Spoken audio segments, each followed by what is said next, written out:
I'm going to put death in all their food and watch them die. You may recognize that quotation from We Have Always Lived in the Castle, a horror favorite from Shirley Jackson. From gothic ghost stories to psychological horror to science fiction, women have been the primary architects of dark speculative literature of all sorts. Satisfy your craving for extraordinary authors and exceptional fiction. Meet the women writers who defied convention to craft some of literature's strangest tales in Monster, She Wrote, a new nonfiction book by two of your podcast hosts, Lisa and Mel. The book will be released September 17th, but you can pre-order now by going to the Quirk Books website or through any major book retailer. This is the No Fear podcast. We know what scares you. I'm Matt. I'm Mel. And I'm Lisa. And this is the No Fear Cast, the podcast where we dissect horror and all the things that scare us. This is episode 23 of season 3, and summer has traditionally been a time where we step away from our normal episode series to relax and have a little fun. Traditionally, we've looked at science fiction, but this summer we are rewatching the Netflix series The Haunting of Hill House. And just as a reminder, for those of you who may have missed our first episode on this, there will be many, many spoilers. So, now we are here talking about the next 3 episodes of Haunting of Hill House, in this case, episodes 4, 5, and 6. And I know from my own personal experience, this was about the point of the series where it really hooked me in, and I went from being curious and interested to I couldn't stop watching sort of thing. So I mean, what were the initial impressions of these episodes for both of you? Well, just to kind of recap what we went over in episodes 1 through 3, I was not sold on this series. I mentioned in episode 1 that I did not really like it. I was confused and a little bit annoyed at how they handled the source material. And then 2 and 3, I thought, okay, I can see where this is going to be a pretty cool thing. Episode 4 and 5 hooked me. I mean, like, I don't even know how to say it. They hooked me. And Matt, I think you had said, like, stick with it. Yes. Because it'll get good. And I'm glad I did.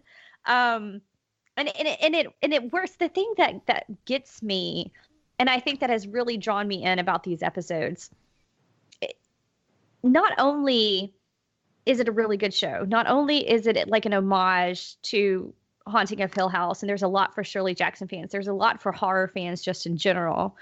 But on its own, it's so strong structurally, and it's such a good story that even if this wasn't The Haunting of Hill House, I would still be really into it, because episodes 4 and 5 really, I mean, they're the twin episodes, essentially. You know, they work together almost as one continuous episode, which is really cool.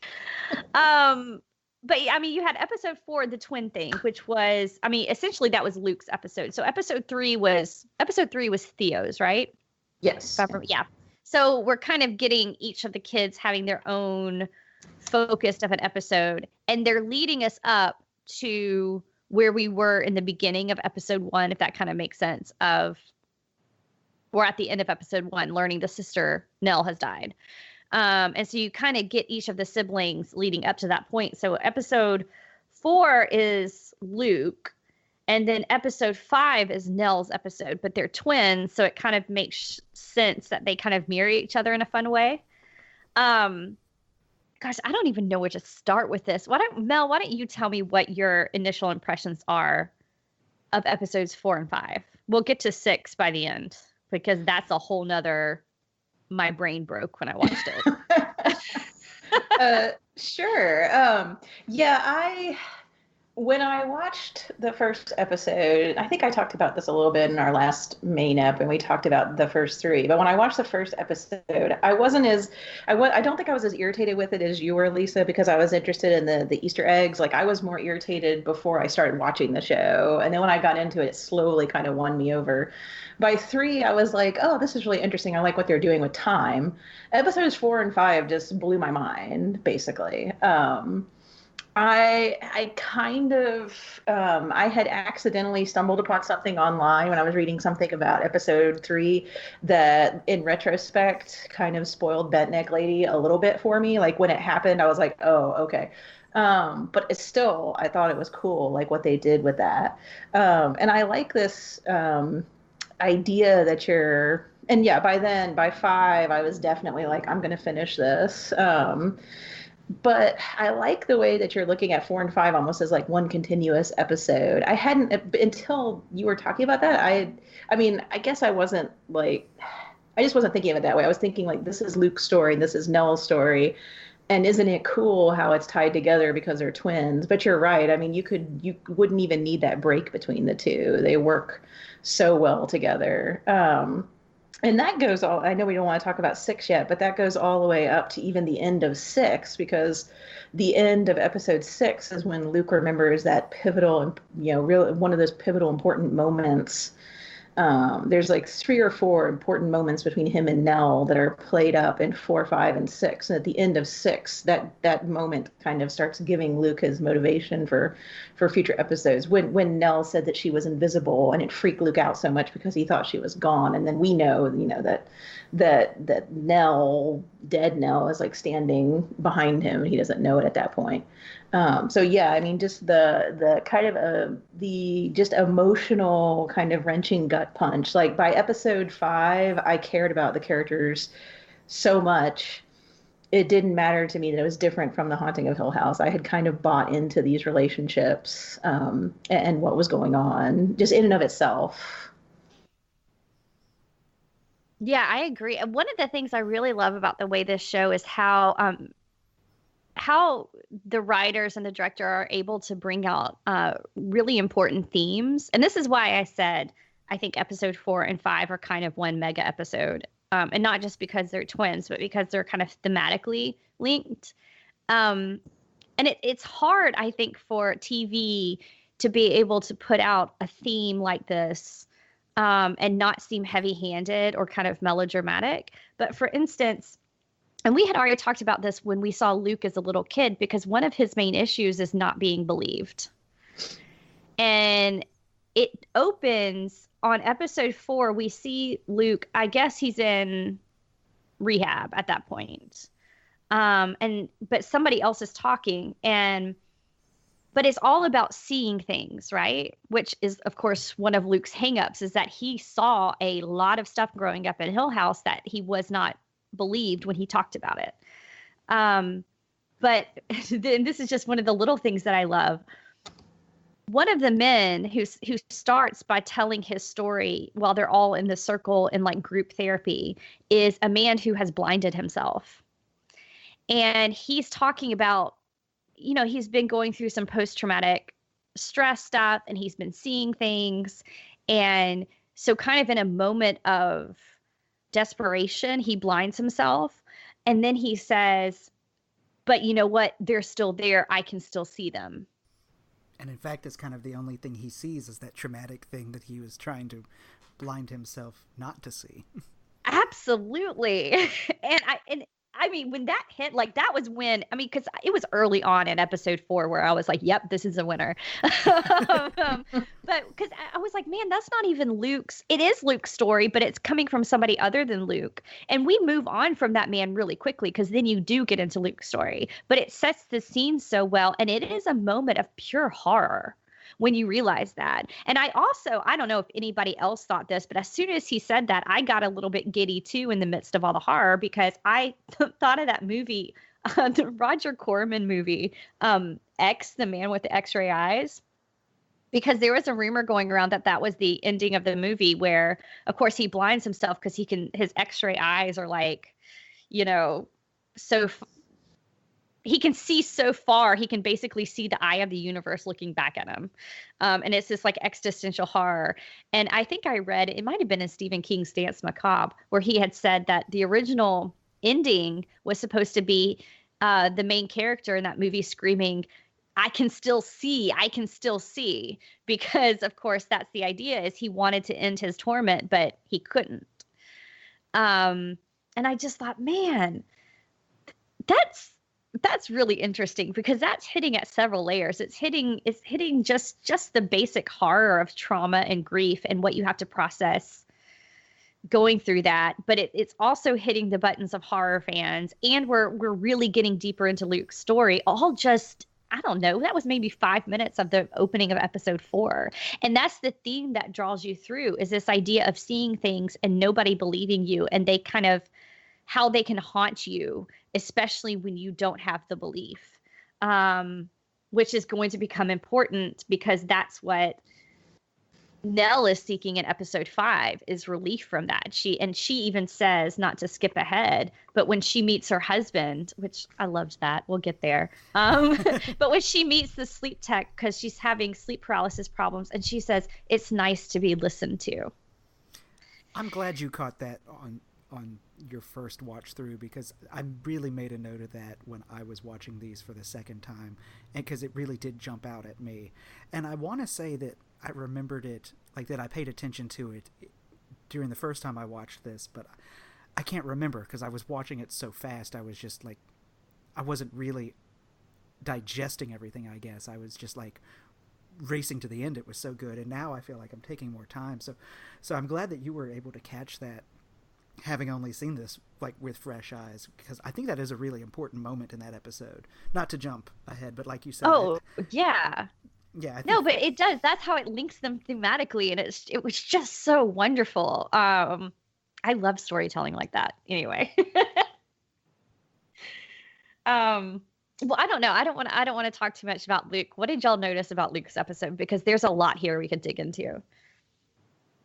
I liked how Luke's episode in particular paints him in a more sympathetic light than he had been before. It gives you a chance to see kind of through his eyes. And I mean, it's hinted at prior that yes, okay, he's an addict, and he's probably an addict partly because of the trauma at Hill House, but to really see it from his perspective instead of the rest of the family's perspective makes him much more sympathetic to me. Like I didn't dislike Luke before this episode, but I almost felt he was a little two-dimensional before then, and he really got so fleshed out in his episode that I was like, okay, wow, that was so much of that was good. And to see him at one point when they do a flashback to his day pass where he and the other girl from his 12-step program are at Steve's house, and Steve is kind of cautioning him about, don't get caught up, she is a little slick. And to see him like, this time I really feel like this program is helping me, but I'm always going to be that loser addict who was stealing from my entire family and lying to them. Like, I mean, it just hurt to watch that, to see that and go, God, like, not to say that Steve's to blame for Luke's addiction, obviously, but the family certainly by that point was not supportive, because they're, I mean, when he said he'd been struggling with addiction for at least 10 years. And by that point you get a lot of, I guess it's called caregiver fatigue, where you're sort of like, okay, you're in recovery again. We want to support you. We want you to get clean, but man, how many times does it take? It certainly hasn't helped in the last 10 years. I mean, it's, I don't know. It made it a little more sympathetic to see it from his point of view instead of from Steve or Shirley's or everybody else's, where he's that loser brother that shows up, tells some lies, steals some stuff, and disappears for 6 months. Yeah, and that I agree with you. I really liked that dinner scene at Steve's house, because it did break my heart. But you also, if the whole idea here is seeing things and being believed, I think that's the one thing that Steve can never give to Luke, is validation because, I mean, that was established in like episode 1 is that Steve doesn't believe any of this, Mm-hmm. you know? And later, not to jump ahead, but later in episode 6, I mean, his father is just like, well, that's because you didn't see what the house was. Like, you were the one who didn't see it. Well, and Um, even with the belief thing, our first real exposure to Luke in episode 1 is when Steve's coming back from his trip and he sees Luke coming down the stairs with some of his stuff from his apartment. And you're like, oh, the addict brother who's stealing from him. Okay. He had followed the girl, Joey, when she had left the recovery center, and he was trying to find a place for her to come down and detox. And he wasn't stealing an iPad and an old camera and some other stuff so that he could score more drugs. He was planning on staying sober, and to his testament, he actually does stay sober throughout the entire ordeal of chasing her down and everything else that happens along with that. And so to see it from his perspective of, I'm not being believed again, I'm not even going to try to defend myself because Steve just assumes I'm stealing these things for drugs. Why even bother trying to defend myself? I'm not going to put up any defense because it's going to fall on deaf ears anyway. So I liked to get that, but that comes right back to your whole point about the not being believed. I agree. Yeah, Well, I mean, Mel, that just. Oh, go ahead, Lisa. oh no, I was just going to ask. I'm curious to hear your thoughts on Luke. I mean, I agree with what Matt was saying earlier, and you were too, is that in the first 3 episodes, Luke, while I didn't like dislike him per se, he was pretty unsympathetic. But once you see more about what happened to him as a kid, them not believing what happened to him in the basement, them not believing him about Abigail, not being believed, to the point where when he gets a bowler hat, his dad even says he can't have it until he's a big boy and understands the difference between reality and fantasy. I mean, this is really kind of scarring for a little kid to be experiencing all these horrible things and not be believed. And so, yeah, I think you guys are right that theme just keeps getting played out with him over and over again. And then the fact that he, as you guys were saying, even if he's not stealing things in order to score more drugs, he's trying to help someone, he still knows his family isn't going to pay attention to him. Um, which I thought one of the things that kind of stuck out to me rewatching it this time is when Luke is talking about his 90-day chip. And the first thing he talks about is the fact that when he was a little kid living with his Aunt Janet, he would sit outside all the time waiting for the car with his mom in it to come.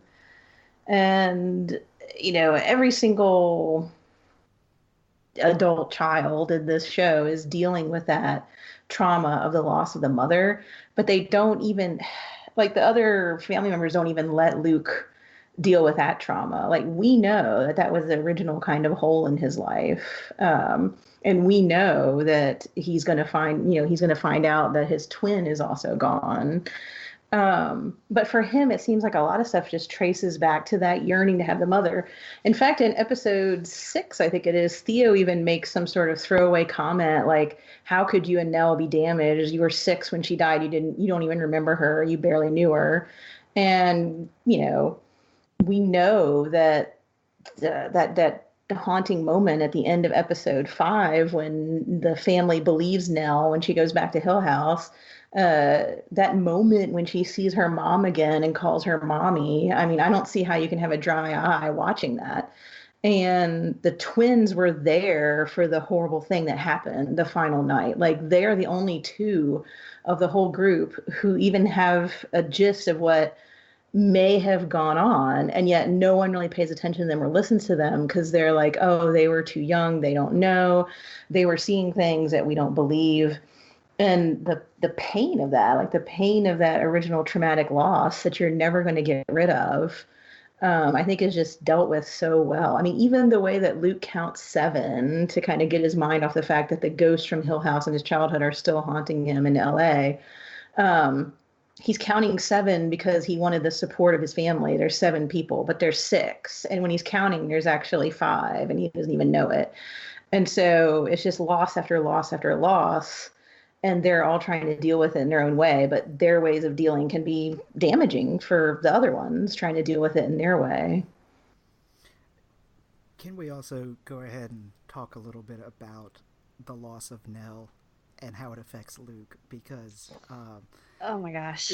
it's so well led up to where, I mean, at first I kind of rolled my eyes about the twin thing, and how he makes a comment about how one time, he broke his foot and she was like on the other side of the country and she called him because her ankle was hurting or whatever. But it works so well because the night that she dies, he wakes up at the exact moment she dies, gasping for breath, and spends the next day, like, his neck is hurting him, and he says things like, oh, I feel like I slept on it wrong.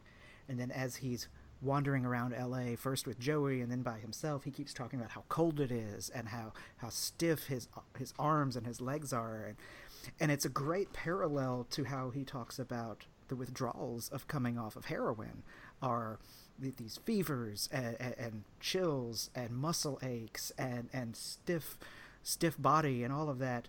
Except in this case, it's not the withdrawal from heroin, he's experiencing what her body is experiencing in the freezer at the morgue as rigor mortis sets in. And my wife and I were just rewatching this together to prepare for this one, and she was like, I didn't really notice this the first time until the very end of the episode, but now, like, it's throughout, and I'm like, I know, right? Like, it's so good and it's so subtle, but also the way that they theme it together with the withdrawal from his addiction, it's just such good writing. Like, it's just so good. Well, yeah, and I'm going to jump in there, and because this is why I said it's really one long episode, because we end with him saying, I'm cold, my arms and legs are stiff, and he keeps saying, I'm not coming off withdrawals, I promise, like, I feel like it, but I am, and then of course the ominous, it was suicide. No, it wasn't. Like, he knows almost immediately. But when episode 5, which is of course Nell's episode, it opens and they're back in Hill House. And I think it's the first night. I think that's when it opens, because she wakes up with the bent neck lady over her and she's screaming. But one of the, like, second or third scenes, the parents calm her down and she refuses the next night to sleep in the room. So she's like, well, I want to sleep on this couch. And it's a really lovely scene where she falls asleep and her mom is sleeping on the floor. And you get that, like, mom thing where it's like, okay, I got my kid to sleep. Now I'm going to sneak away. But when the shot panned down, because it started kind of up at the top, so you didn't realize the mom was laying down on the floor. You just thought she was sleeping. And it kind of pans down, but I noticed that mom and daughter were both in the same position. And the way they were positioned to sleep, it looked eerily like they were, like, posed corpses in coffins. Mm-hmm. And I thought, oh my gosh, because we ended episode 4 with Luke experiencing, like you said, Matt, what his sister was going through as a dead body in a freezer in a morgue. And then it opens essentially with mom and sister posed as corpses. I was like, I mean, it kind of gives me goosebumps now thinking about it, because I was just like, oh, that's a really good shot. I mean, that's a really good shot, having these two, because of course 7 is so important. Like you said, 7 is so important that they're a whole family to Luke. And we're reminded really quickly that 2 of them are gone, even if it's just briefly in kind of the way a flashback scene is done, which I thought that was wonderful. Oh, I mean, if we're talking the cinematography of the show, which this is a nice little open doorway for me to kind of muscle my way in and say, like, there's so much about this show, like, just visually, that is done so superbly. And I'm going to save one of my favorite things for when we get to it a little bit later in this episode. But, like, the episode with Luke, where the tall man with the tall man ghost is going down the hallway looking for his hat. With, like, the cane and floating. Cane, yes. And almost using the cane sort of like a paddle or something to sort of pull his floating body along. Like, the way it plays with things, like You know, like it pans from Luke's bed to the door, and then it pans back, and you've got Luke who's standing with his back facing off, like he's standing there facing the door, but his back is off camera, like what's behind him. And so of course you've got that, oh my god, what's behind him thing. Well, it turns out it's nothing. That's very nice. And he hides under the bed, and then the bowler hat man slowly comes in, and you see his shadow putting the bowler hat on his head, and he starts slowly leaving, and that's when Luke exhales loudly. And like just the way they built the tension just by having that slow shot, and it's all done almost, it feels like in one take. It's not, but I mean it's done so very slowly and building that you're like, okay, he can finally let his breath out, and oh no he can't. But what I find interesting, and they never really clarify this, but as Mel pointed out, one of the conditions of him getting the bowler hat in the first place was admitting that he was a big boy and knowing the difference between reality and fantasy. I don't know that he told his parents about what he'd seen when the bowler hat ghost like looks down under the bed at him and he screams, because it cuts and we don't hear any more about it. And so it makes me wonder that even with the whole not being believed, it starts right there. That's part of his trauma too, is that I can't tell them about this horrifically scary thing that I saw. But cinematographically, I can't get the in terms of Whatever the cinematography. It is. It's beautiful. It is. And there's so many little moments peppered like that throughout this series. And one of my favorites is in that same episode where it's getting towards daylight in the night that he's wandering LA, and it's after he's been mugged and had his shoes and jacket stolen, and he's counting the sevens, and it's both a comfort thing and also like almost this like obsessive compulsive comfort thing. And he's counting 7 steps backwards and forth, and every now and then the camera will pan behind him and you can see the bowler hat ghost behind him, and then he'll keep moving and every time it shows the bowler ghost, he's closer. And it's just like the way that it builds that tension, because you know it's coming. Like the first time I saw this, I knew that was coming, but it's so well done that it's like, man, it's so good. It really is. And this, we'll just go ahead and say here that this is a show that is going to require multiple viewings, because I am sure I missed so much in my first. I mean, I've literally only seen episodes 1 through 6 at this point, and I've only seen them once. So I am so anxious when this show is finished for me to go back and start watching it from episode 1 again, because I know, like, knowing the full story, I'll probably be able to pick out even more of those moments. Well, yeah, it's so good. Going back to your theory about 4 and 5 being one long thing, there's the wonderful, and not probably the right word, but disturbing callback. The beginning of episode 4, Olivia has her weird psychic moment where she sees the past. It just kind of creeps Hugh out a little bit. And then she points out that rope hanging from the spiral staircase outside the red room. And she's like, you need to get rid of that. I see bodies hanging and whatever. And he's just like, oh yeah, it's an accident waiting to happen. The end of episode 5, that's how it ends. Yeah. And I will go ahead and say that, because it was spoiled for me. Not that it mattered that it was spoiled for me, but I loved the way it played out. What, episode 5? The end of episode 5 with the rope. So we'll just go. There's more we're going to talk about, I'm sure, but we'll go ahead since you brought it up and kind of talk about that, because that is, of course, we get to see the death of Nell. That we heard about since episode 1, but we finally get to see it, and it's heartbreaking, because what episode 5 does, at least for me, it made me fall in love with Eleanor. And it made me specifically fall in love with her because first you see more of her. You see her meeting her husband. And I loved that she got the name Vance from him because, of course, that's a callback to the book. I loved that her therapist was Dr. Montague. which I think, Mel, you had warned me that was coming, and I loved that because there were so many like references to the book, the Shirley Jackson book, that were just kind of peppered throughout and really well done. But you get to see her and Arthur's love story. You see them fall in love. You see them get married. You see him really helping her, and she seems to be getting better. But you also get hints of how hard it's been for her up to that point, because of course she meets him because she's been having trouble with sleep paralysis. But at one point when she confronts her brother, when she's obviously unwell after Arthur's death, her brother lists off the things that she has tried in the past. And he was like, we remember Christian Nell. We remember New Age Nell. We remember Nell with the crystals. We remember antidepressant drug Nell. And as he's listing off all those things, I just remember thinking, that just shows how damaged she is, just like Luke.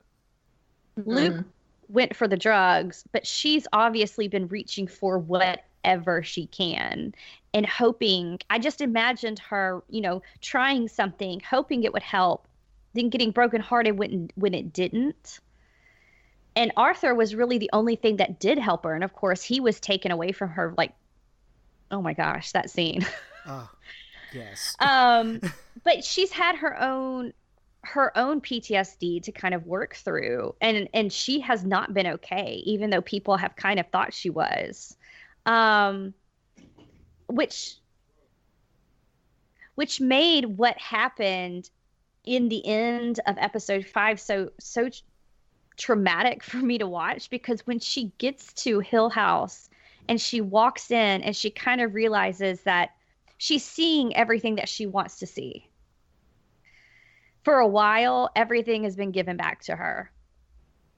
But you as the viewer know that it's not real. And that is what I don't know. I felt hopeful watching for her, because I thought, well, maybe she'll get what she wants. Like, maybe she'll finally get what she wants. She'll be reunited with her mom. She'll be reunited with Arthur. Maybe she'll get what she wants. And you see that in the moment where she's up at the top of the spiral staircase and her mom, she's kind of confused because she sees the rope. But then she sees her mom coming with that necklace. And she's so happy to put that necklace around her neck. And at that moment, I'm going, don't do it, don't do it, don't do it. Because you know that that's not really what it is, It was heartbreaking, because then again, even after death, it's like she doesn't get what she wants. Which I should have known, because this is a horror story based on Shirley Jackson. So of course she's not going to get what she wants, but I don't know. What did you guys think? I mean, she kind of gets what she wants before her death. I mean, that's the horribleness of Hill House, right? Is that it's all a trick, that it's preying on her in a way. It's fleeting, Mm-hmm. Yeah, and this is something that we're going to have to talk about in future episodes. Yeah. We don't want to spoil things for Lisa. Yeah, I don't want to please spoil don't. anything for Lisa. But there is that two-edged sword to it, is that, like, she got, like you said, she got everything she wanted. So there's the heartbreak of that. And I mean, her mom is dead and she's reconnecting with her in this really twisted, terrible way. But at the same time, it's kind of like a trick by the house, like, the house, in a way, calls her to it. Dr. Montague kind of does, by challenging her to look at it, not thinking that she'll go. But yeah, I mean, I think that's why it's so heartbreaking, is that she gets this moment of all the things she wanted, the siblings being there for her, not being tired of listening to her, not listening to her, and Luke being at the wedding and getting to be with Arthur again and getting the locket. And in that way, it kind of reminds me of the book, and you can look at it as the house kind of, because she lived in the house, it knows her weaknesses, and the house brought her in and played on those weaknesses. And I think the part that makes it even more disturbing is that her mother is being used, whether it's her mother's ghost or her mother's image. And another thing I was thinking, and this is something I want to throw out, is this idea of home that goes throughout the whole thing too, because they lived there like less than a year or something, but for some reason they just keep going back to, it's where we were all together and it was our home. And, this is the episode where you have, Olivia's ghost rubber writing "Welcome Home, Nell" on the wall, because Nell had been blamed for writing on the wall in that weird kind of Doctor Who moment where it was actually already behind the wallpaper. And so this idea of like Hill House as home, and going back to your bringing out the foreboding phrase "forever home," Lisa, in our last episode. It's like this twisted, I'm coming home to be with my mom and all that, but then it's death at the same time. And so, yeah, they're doing something really interesting, I think, with this theme of house and home and family and what all that means. And yeah, all of her insecurities and traumas and everything are being played upon in that moment. Well, and I guess now is a good time to go ahead and talk about who the bent neck lady was. Since we're kind of there. So, Lisa, you had that part spoiled for you? Yeah, I had it. It was spoiled for me that Nell was the bent neck lady. In fact, I had been trying to avoid spoilers, so I mean, I knew it was kind of my fault for not watching, but at the same time, I didn't expect, people to post on Facebook and Twitter like, "Oh my gosh, Nell is the bent neck lady," and I was like, okay. Yeah, social media is really obnoxious for things like that. But... It is, but I kind of liked that I knew that going into it, because I don't want to say I would have felt it was a cheap twist. But I rather enjoyed knowing that ahead of time, because I enjoyed knowing that, because when I saw Nell being haunted by the bent neck lady, it seemed to be something more meaningful knowing that, watching it. Yeah, I did not have it spoiled for me, and I'll be honest, I didn't feel like it was cheap when I saw it. I did not see it coming, to be honest, and I had thought that, just like the bowler hat guy had been haunting Luke, I thought the bent neck lady was a ghost of Hill House that had a particular affinity for Nell, and so to find out that she's almost, in some ways, her own ghost haunting herself was just like, wow. Plus, the way they play up Arthur's death, which we kind of jumped over, and I don't know if we'll have time to really delve into it, but I agree. I do love the story between Arthur and Nell. It's so sweet. But the way that it's filmed, it feels like, at least on my first viewing of it, that the bent neck lady was in some way responsible for his death, even though it was an aneurysm or whatever. It looked like he saw her. Yeah, it looked like he saw her, exactly. Well, and his neck bent, and the way his neck twisted, exactly. So it's on, and then when you realize that she's in the room with him, with him and her and Nell, that it's like, oh, was she responsible for it, until you get to the end of that episode, and it's like, no, actually she wasn't. And that was like the tragedy of it, is now I just imagine her, that's part of one of the cruel tricks that the house is playing, is that we saw her kind of continuously falling through time and having to witness that, over again, and relive the trauma of that moment. And I imagine that Hill House is probably doing that to her more. I mean, absolutely. And it's not just that she's reliving the trauma, but she's also having the trauma of realizing that she's inflicting it on herself as a younger age, Right. Because by the time you get to the end, she's going, no, no, no, no, no.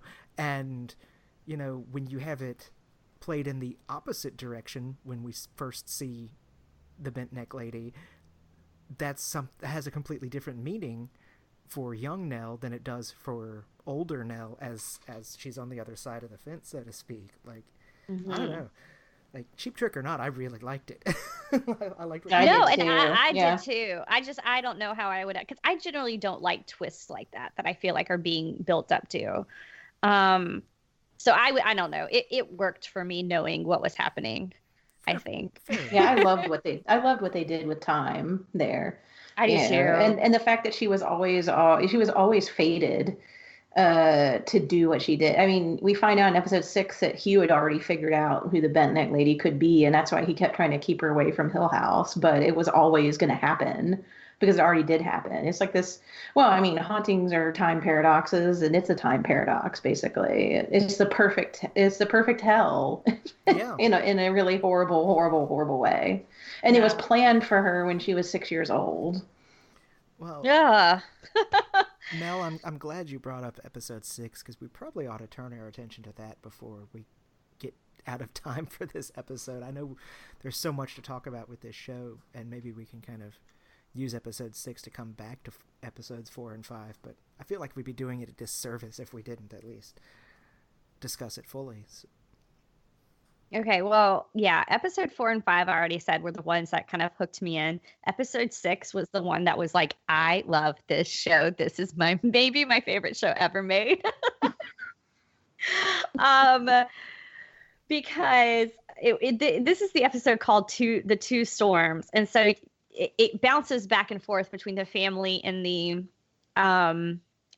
okay, y'all, this blows my mind that they even did this.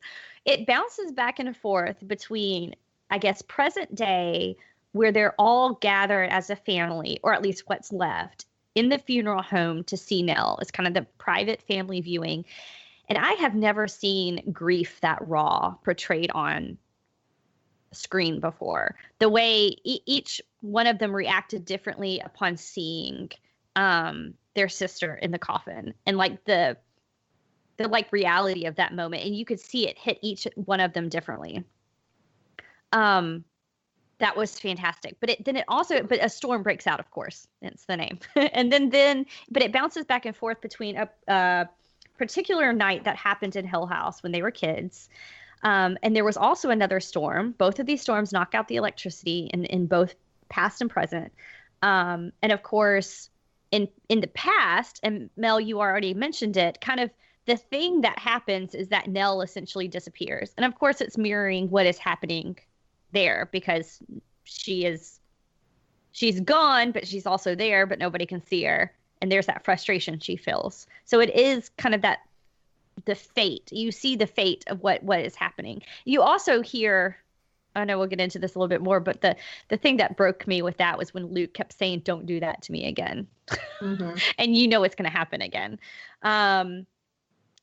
But here's where it baffles me. So they're bouncing back and forth between time and place, essentially, because they are not at Hill House in the present day. They are at Shirley's home/funeral business.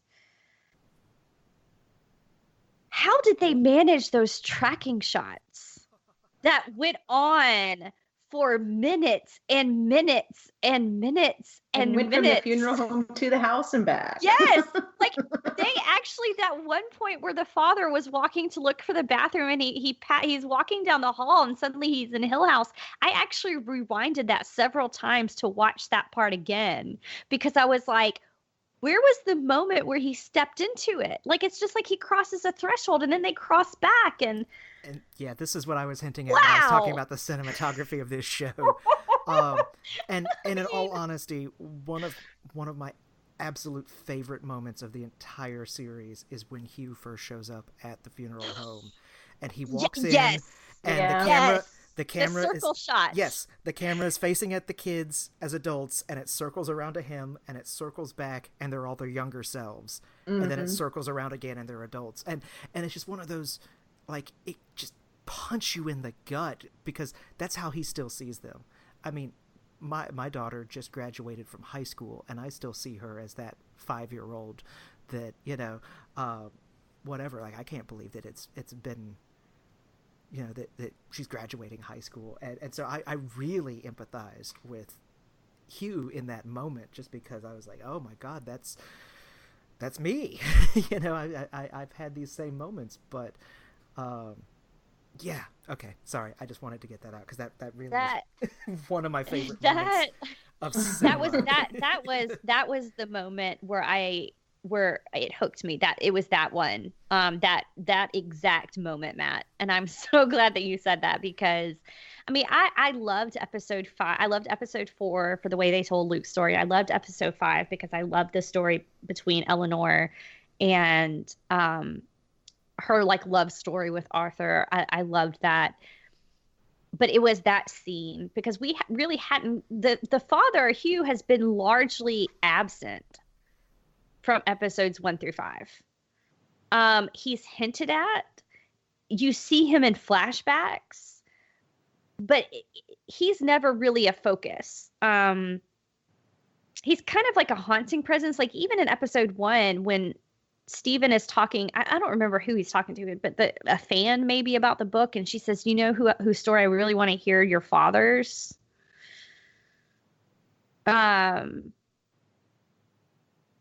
And that was like the first real glimpse we get is in episode 6. And it is when he walks in and you get that great circle shot and you see that he's seeing his children. And even when he walks up to the coffin first and the first thing he sees is little girl Nell laying there. Yep. Mm-hmm. Yep.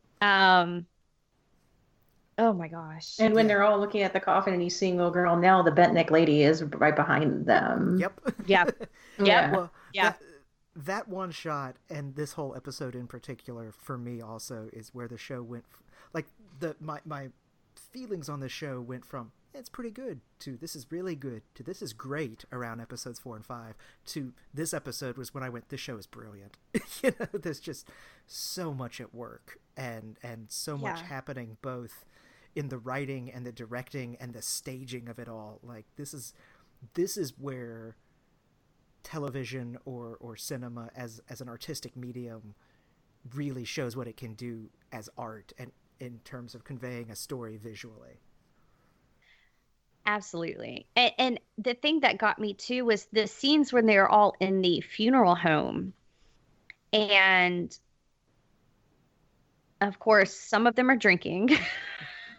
Everybody's grieving. You know, everything's about to come to a head. You know, the anger is palpable. And you know it's leading to a blow up, which it does. But even when they're all just sitting there, at one point, and I don't even remember who says it, but somebody says, "We are all wounded." And I thought, oh my gosh. I mean, that's what you were watching on screen, but it reminded me almost when they were sitting there in the funeral home, it reminded me almost of watching a play on stage, the way it was handled.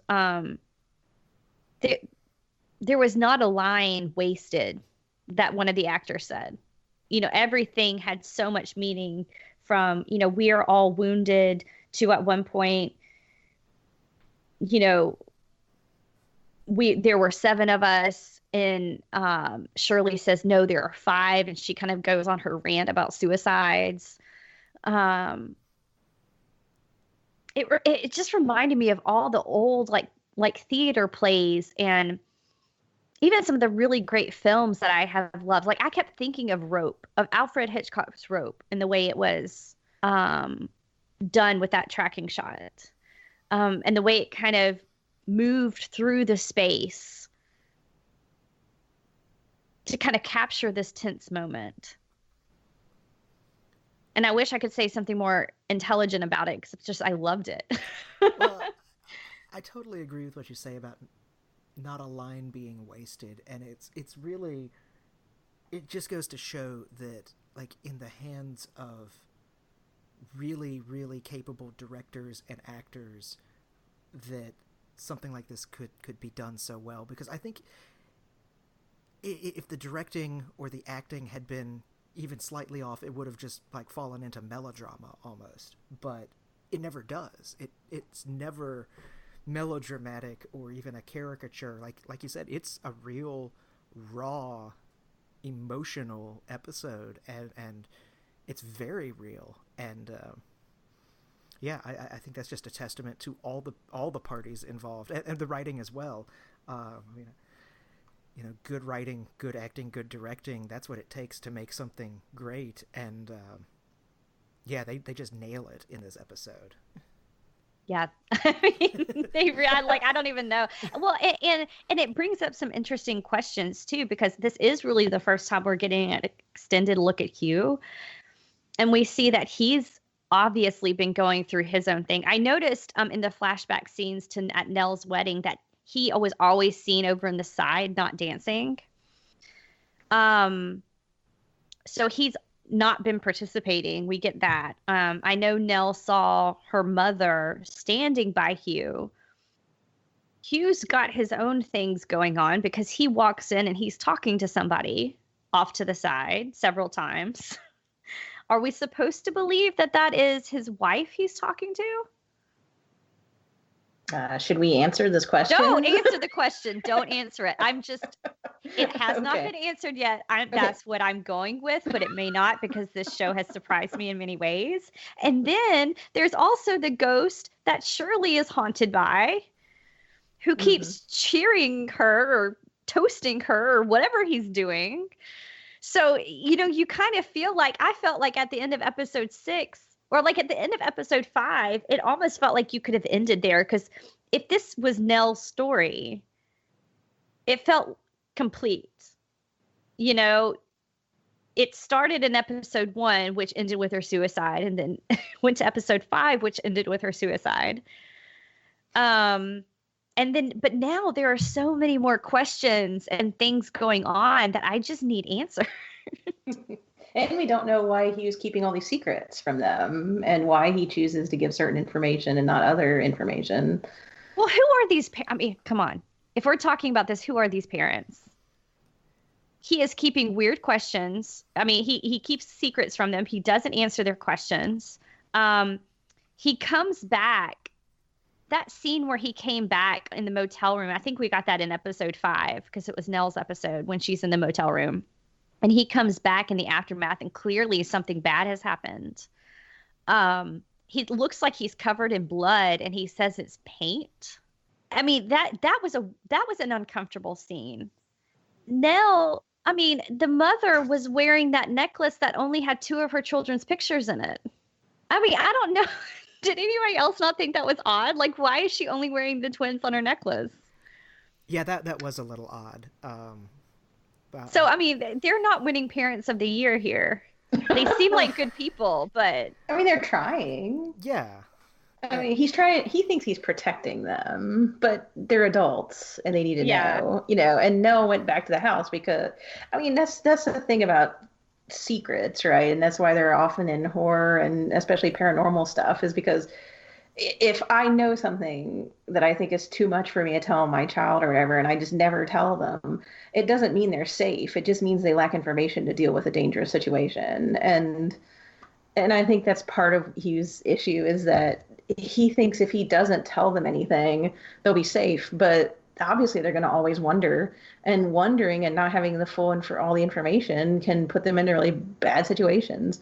And plus Steve is never going to believe anything that any of his siblings or his father tells him anyway. There's a whole lot of unbelief going on in this too. Like even if somebody did tell, Theo tells them that she feels their pain and Shirley makes fun of her and says she's lying. So they all want everybody to be honest, but when the person tries to be honest, they just don't believe them and dismiss them. Well, and I'd even say with Hugh's, like, trying to protect them when they were kids by not telling them everything that happened, or even in some cases outright lying about having paint on him, because no. I haven't seen the whole show, but I know that's not paint. Exactly. But from him, that's coming from a place of I'm trying to protect them from a truth that is really horrible. All of them really, with the exception of Nell and Luke, are probably old enough to realize that he's not telling the truth. And so that, even though he's trying to protect them, that leads them not to trust him right there from that moment. And so that's kind of also where this rift begins. Not just that their mother has died and they've experienced this traumatic event, but that their dad is keeping stuff from them and they don't know if they can trust him. And so it as time goes by, that rift just gets wider and wider. And I mean, that's where you see Hugh when he finally shows up. I mean, he's almost like it's like he's on the opposite side of a canyon from them, you know, in terms of just, I guess, familial closeness. And in some ways that's kind of a thing of his own making, but it's one of those horrible things that happens and coming out of good intentions, because he thought that they were too young and was trying to spare them the truth of the horror. So Right. I don't know, it's as someone who is getting older and you know, I mean, I'm not like knocking on death's door, God willing, but definitely more aware of my own mortality and mistakes I've made in my life and whatnot. It's like, wow, yeah, look at how even some of these things that come from a great pure intention can have these horrible unintended consequences, such as isolating you from your entire family, the ones that you loved so much and were trying to protect. Like, God, that's a heartbreaker right there for me. And then they got information from other avenues and not him, and he was grieving and couldn't bear to be around them. I mean, there's a lot of distrust there. Yeah. And I'm not trying to paint Hugh as some kind of saint. Like, he makes mistakes, by all means. You know, he definitely makes some actual, like, true mistakes and not just good intentions that go wrong. But, yeah, like, it is just hard to watch, because it's, I guess, so much about the show, even though it's dealing with things like this weird time paradox and ghosts, is the human relationships are so real that, like, I mean, this could be just any family practically, you know, in terms of, like, replace the haunting with just a parent's suicide and you've got what could be any family, and it's so well done. But so also hard for me to watch too sometimes, just because it's so heartbreaking. I think that, yeah, I think you just hit the nail on the head there when talking about the human relationships, because when I said that episode 6 felt really theatrical to me, I think it's because if you just had the scene where the family's all coming together in the funeral home, if you cut out Hill House, if you cut out the fact that some of them think they've seen ghosts and the dad is talking to somebody, that would be a really good just story or show in and of itself to watch.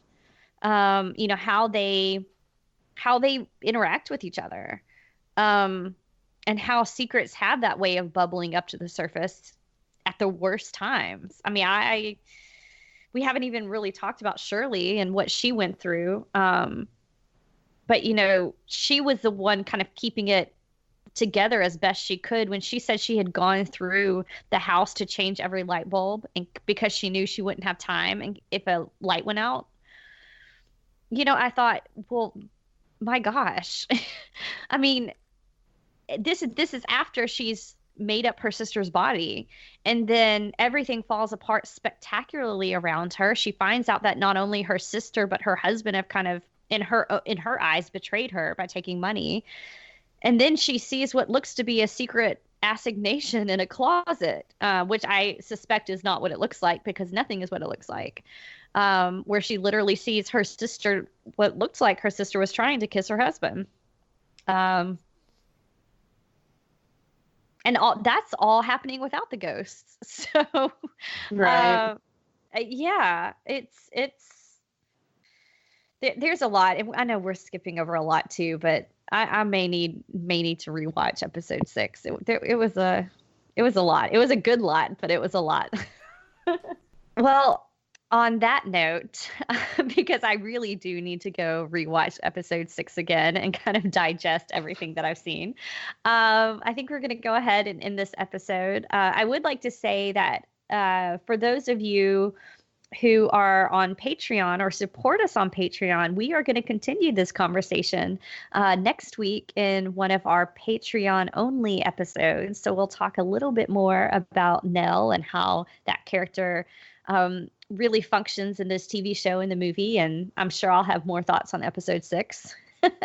But in the meantime, you can follow us on social media. We're at No Fear Cast on Twitter and Instagram, and we also have a Facebook page. If you'd like to contact us by email, and we love getting emails, send us an email at nofearcast at gmail.com. Talk to you soon.